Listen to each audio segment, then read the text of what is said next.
Hello, c'est Lilou et bienvenue dans Enchantée, le podcast d'une jeune de la vingtaine qui grandit malgré elle. Au fil des jours, je vais me livrer sur des sujets qui me touchent au quotidien dans l'objectif de libérer mes pensées.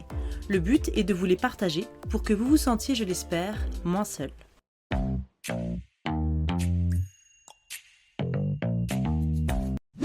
Bonjour à tous, c'est Lilou et bienvenue dans ce nouvel épisode de mon podcast. Bon les gars, là ça fait plusieurs mois que je n'ai pas enregistré ni publié d'épisode de podcast. Je tiens sincèrement à m'excuser. Tout simplement parce que j'aurais pu en faire, mais je me donnais des excuses. Et aussi parce que mon rythme de vie a beaucoup changé depuis ces quelques mois. J'ai signé un CDI. Faut rire. Lilou Barthélémy a signé un CDI donc, en tant que chargée de partenariat dans un office de tourisme. Donc je suis contente. En vrai, je suis contente parce que c'est ce qu'il me fallait. Il me fallait de la stabilité, il me fallait quelque chose. J'ai passé une année 2024 beaucoup trop catastrophique pour que ça continue comme ça. Donc du coup, qui dit CDI dit semaine en 35 heures. Ça fait que le soir, je rentre, forcément, je suis beaucoup plus fatiguée que l'année dernière où j'étais au chômage, où je faisais pas grand-chose, où j'avais tout mon temps pour enregistrer mon épisode de podcast, etc. Donc en fait, pendant ces quelques mois, j'ai dû trouver, si vous voulez, mon rythme. J'ai dû trouver, je sais pas, un quotidien, un truc. Et en fait, le podcast, j'arrivais plus à le faire, j'arrivais plus à donner du temps, j'arrivais plus à le mettre dans mes priorités. Parce que du coup, souvent, je rentrais du travail, soit j'allais à la danse, soit j'allais au ping-pong, ou je voyais des amis, etc. Mais je mettais pas ce podcast dans mes priorités. Et là, en fait, je me suis rendu compte au fur et à mesure que ça me rendait pas heureuse parce que j'ai trop besoin d'accomplir quelque chose de personnel, d'accomplir un projet. Donc ce podcast pour moi c'est vraiment un projet qui me tient à cœur, et je le dis encore une fois, mais ça fait des mois que je l'ai pas fait. Ce podcast me tient à cœur et je voulais vraiment continuer à en faire, je voulais vraiment ne pas lâcher ce podcast. En fait, faire des podcasts quand je rentre les soirs, me donner une date précise, etc., à laquelle j'enregistre mes podcasts, à laquelle je publie mes podcasts, etc., c'est vraiment ce qui va faire que je vais aimer en faire, que je vais en faire, que je vais continuer d'en faire. Et je suis contente du coup de reprendre aujourd'hui. Donc on se retrouve pour l'épisode 5, je crois, de la saison 2. Nous sommes toujours à la saison 2, là je vais tryhard jusqu'à la fin de l'année et tout, vraiment. Et aujourd'hui c'est un épisode où je vais parler des leçons apprises en 2024. Et ça va être beaucoup centré sur l'amour, sur les relations amoureuses. Il y a beaucoup de leçons que j'ai apprises en 2024, parce que comme vous le savez, j'ai quitté ma relation de 5 ans avec mon ex. Ça, j'ai quitté ça l'été dernier, au mois de juillet 2024.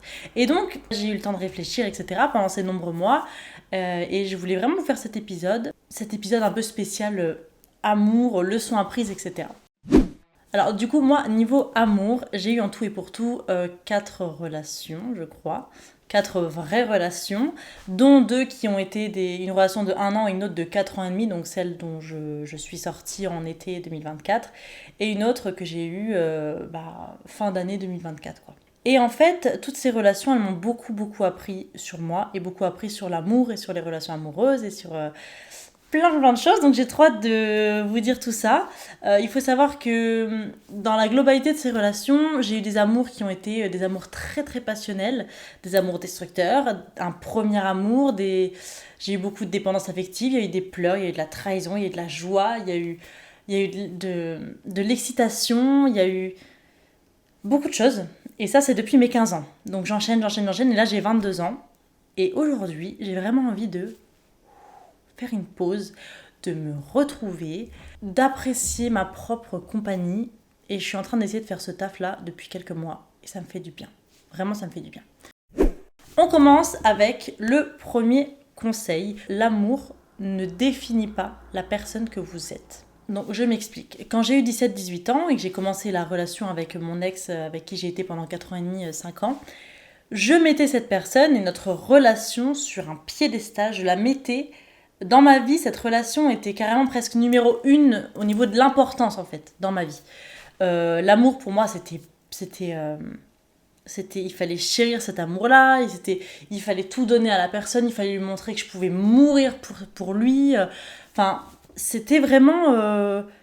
je mettais très très haut cette relation, etc. à tel point que je voyais beaucoup moins mes amis et ma famille. Forcément, au bout d'un moment, je l'ai moins vue puisque j'ai déménagé avec cette personne, vous le savez, à Saint-Étienne. Donc, vraiment, cette relation, elle était vraiment numéro 1 dans ma tête, etc. Ce qui a fait que pendant les 2 premières années, je dirais, même les 3 premières années, je ne sais plus trop, je faisais de la dépendance affective. Pour ceux qui ne savent pas ce qu'est la dépendance affective, j'ai pas pris de définition quoi, là c'est vraiment un épisode où je vous parle vraiment de mes ressentis, etc. Mais en gros, c'est quand on est dépendant, effectivement, faut rire, de la personne avec qui on est. C'est-à-dire que la personne va pas être bien, va être en colère, etc. On va être dans le même état d'esprit. Cette personne va partir pendant 2-3 jours, on va être super mal, on va pleurer, on va se sentir vide parce que la personne est partie. Tout va dépendre en fait de ce que cette personne fait, de ce que cette personne va dire, comment cette personne va agir. Enfin, tout va dépendre de cette personne-là. Voilà, de la personne avec qui vous êtes. Et cette dépendance affective-là, elle arrive quand en fait, dans votre vie toute seule, vous n'êtes pas satisfait pleinement de comment vous êtes dans votre vie seule. Parce que quand cette personne est partie, vous vous dites « Ah, elle est partie, comment je vais faire, je suis toute seule, etc. » Alors que si vous appréciez la personne que vous êtes seule, si vous avez des activités à faire, si vous vous ennuyez pas quand vous êtes toute seule, si vous appréciez votre vie déjà seule dans votre entièreté, dans votre individualité, eh ben, il peut pas y avoir de dépendance affective. Vous voyez ce que je veux dire ? Ça veut dire que mon premier conseil, c'est que l'amour doit être uniquement un bonus. L'amour doit apporter quelque chose, doit apporter un plus dans la vie. C'est-à-dire que vous devez avoir votre socle qui est vous-même parce que on est seul, on meurt seul, c'est super triste de dire comme ça, mais je veux dire, voilà, on est dans notre corps, on vit avec nous-mêmes toute notre vie, en fait. Donc ce qui est trop important, c'est d'être très bien avec soi-même, et c'est le travail que j'essaye de faire en ce moment, et je peux vous dire que c'est compliqué, mais on y arrive. On est tous capables d'y arriver, c'est juste qu'on part tous d'un point de départ qui est différent, donc voilà. Deuxième conseil, par rapport aux relations amoureuses, vous ne pouvez, je vais le dire d'une manière vraiment très solennelle, vous ne pouvez pas changer une personne qui ne veut pas changer. Voilà, parce que j'ai essayé pendant 3 ans et demi, 4 ans, de changer une personne qui ne souhaitait simplement pas être changée, qui n'imaginait pas qu'il pouvait y avoir des problèmes un peu chez lui, etc., qui ne se remettaient pas forcément en question, enfin bref. J'ai mis beaucoup, beaucoup, beaucoup d'énergie à ce que cette personne change dans le bon côté, si vous voulez. Je voulais pas changer cette personne, parce que quand on aime une personne, on la prend dans sa globalité. C'est juste qu'il y avait des choses chez lui, même que lui-même vivait mal. Donc moi, je voulais qu'il aille mieux. Vous voyez ce que je veux dire ? Je voulais qu'il aille mieux, je voulais que tout ça se répare, etc., parce qu'il y avait des traumas, des choses comme ça. Donc j'ai voulu faire tout ce travail-là à sa place. Je crois que c'est ce qu'on appelle le syndrome de l'infirmière. Je suis pas sûre. Mais en gros, voilà, je voulais réparer cette personne. Je voulais faire en sorte que cette personne aille bien, qu'elle aille mieux grâce à moi, que ça aille, etc. Machin. Mais en fait, au final, quand vous essayez de soigner quelqu'un, quand vous essayez de faire en sorte que cette personne, elle aille mieux, etc., vous vous perdez vous-même et vous vous blessez vous-même.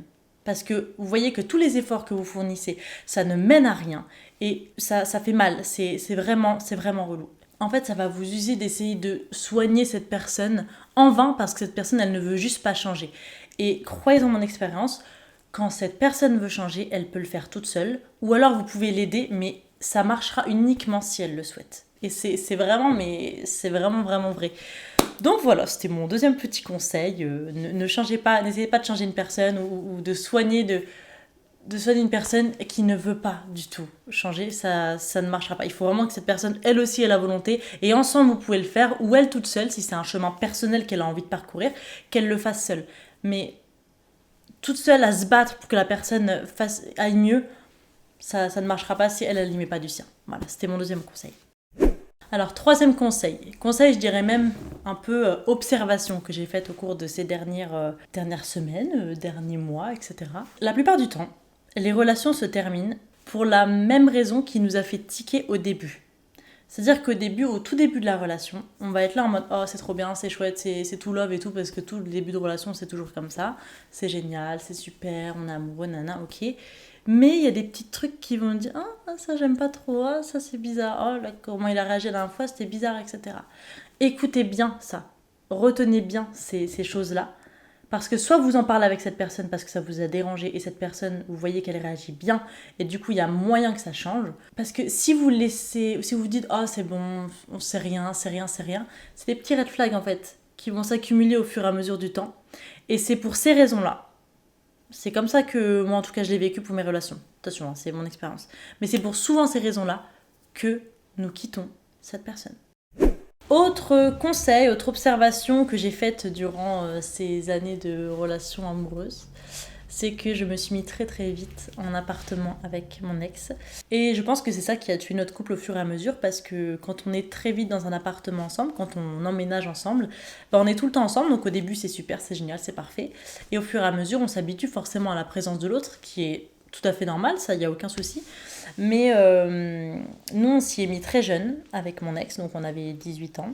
Et donc, en fait, on a installé une espèce de routine où on sortait plus trop, on faisait plus grand chose, on faisait pas de date, on faisait pas de choses comme ça. Et c'était très vite une vie, une routine un peu de daron, daronne. Le travail, on revient le soir, on fait à manger, on machin. On sortait plus forcément, on se prenait beaucoup la tête parce qu'on était aussi très différents. Et moi, je pense que si on avait été dans des endroits différents déjà, on aurait pu déjà plus se retrouver, plus apprendre à se connaître autrement que par la routine, par le fait de passer son temps avec la personne. Enfin, je sais pas comment dire, mais je pense pas que se mettre très vite en appartement quand on est jeune et qu'on n'a pas connu grand chose, je pense pas que ça soit très très bien. Et si je devais le refaire, je le referais pas.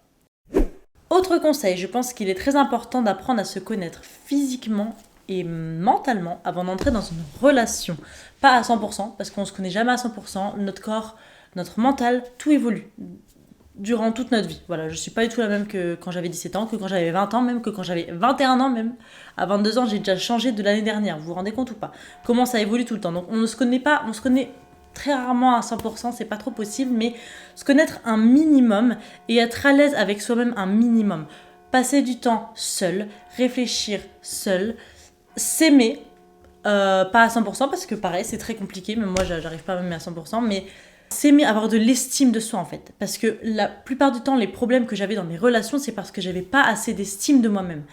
Et ce manque d'estime-là a fait qu'on a pu manquer de respect parce que je me sentais inférieure, parce que je me disais, oh c'est bon, machin, je me rabaissais en fait. Mais je peux vous dire que vraiment, là, oh là là, j'ai passé des mois là à me recentrer sur moi-même, à remonter mon estime. Je commence à m'aimer vraiment de fou et jamais, ne jamais dire jamais, c'est un de mes derniers conseils, donc je vais pas dire ça. J'essayerai en tout cas, et je pense que je le ferai plus parce que franchement j'ai fait un gros travail sur moi-même.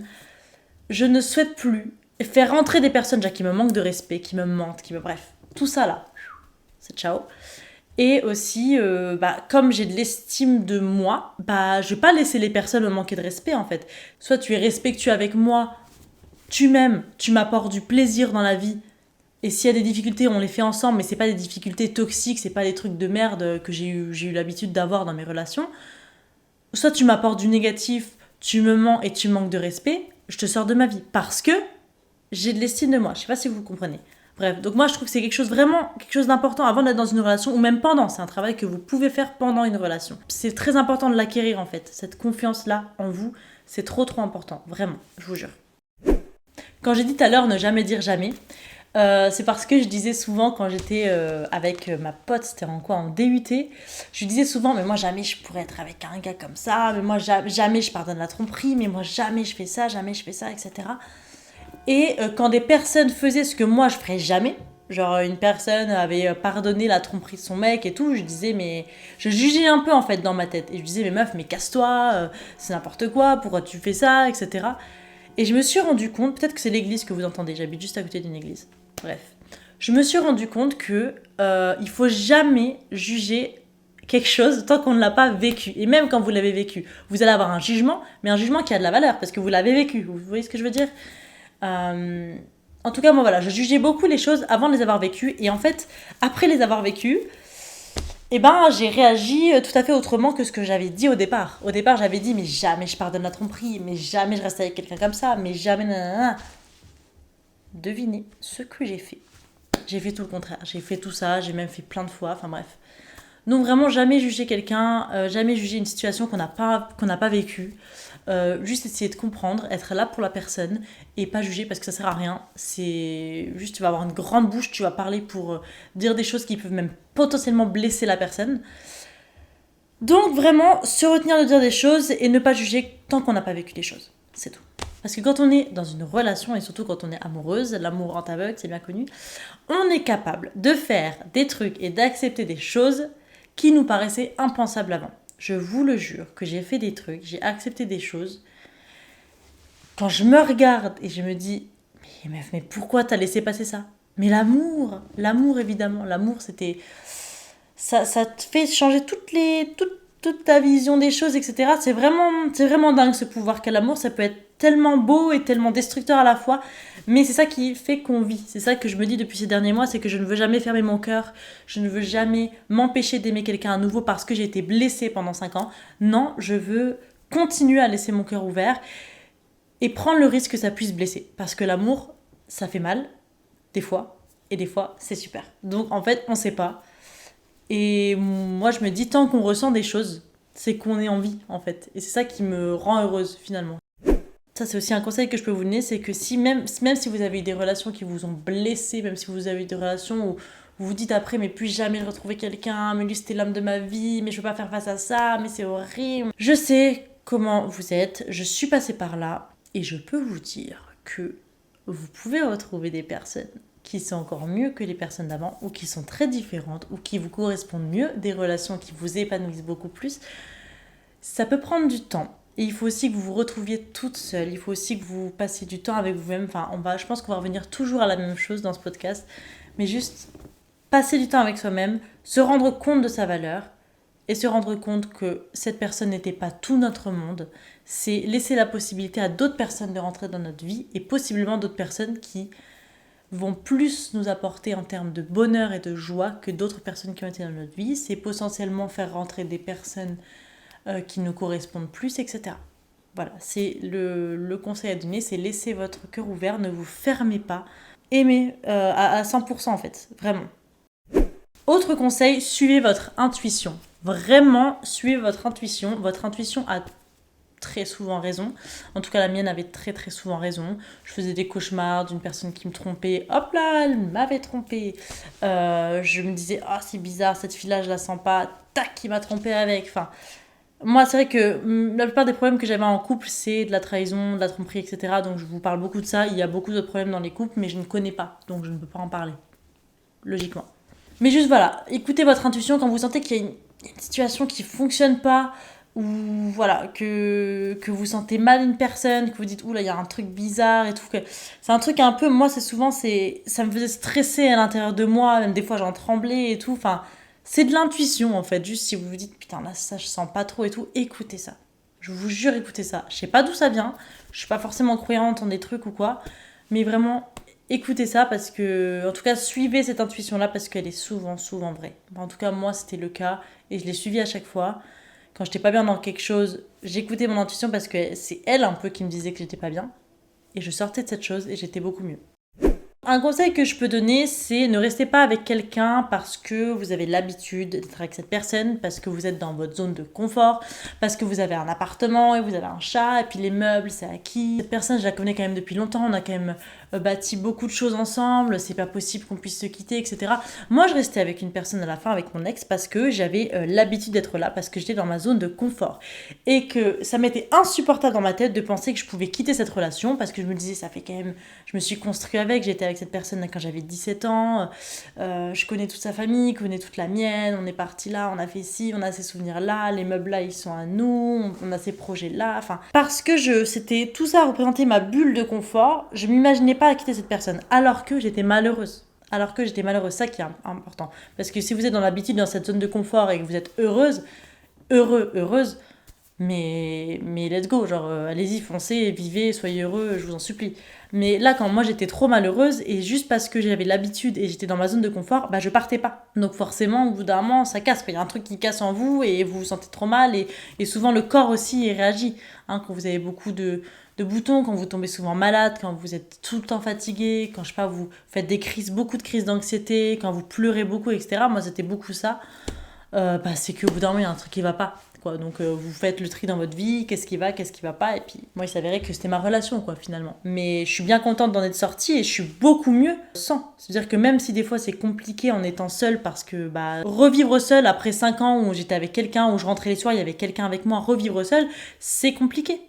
Ok, mais je préfère 100% vivre seule, être avec mes chats et faire mes petits trucs, que d'être avec une personne avec qui je me sens mal. Vous voyez ce que je veux dire ? Juste par habitude, par confort. En tout cas, c'est ce que je pense maintenant, parce que je suis sortie de cette relation.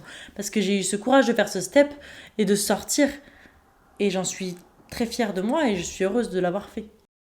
Dans tous les cas, je mets plus du tout de pression sur ce que je vis, sur ce que je vais vivre, sur ce que j'ai vécu, etc. Je sais que ce que j'ai vécu, il fallait que je le vive. Ça fait partie du destin. Ce que je vais vivre, il faut que je le vive. Ce que je vis, je suis en train de le vivre, c'est très bien. Si j'ai pas fait d'épisode pendant 4 mois, c'est peut-être parce que j'avais besoin de réfléchir, que peut-être que c'était trop tôt pour parler de certaines choses. Et là, ça m'a fait du bien de réfléchir. Peut-être que parce que j'ai une roue qui a crevé tout à l'heure, c'était peut-être un signe de j'en sais rien. Bref, mais juste, je mets pas de pression. Quand je vis des trucs, je me dis, ah, ok, il fallait que ça arrive.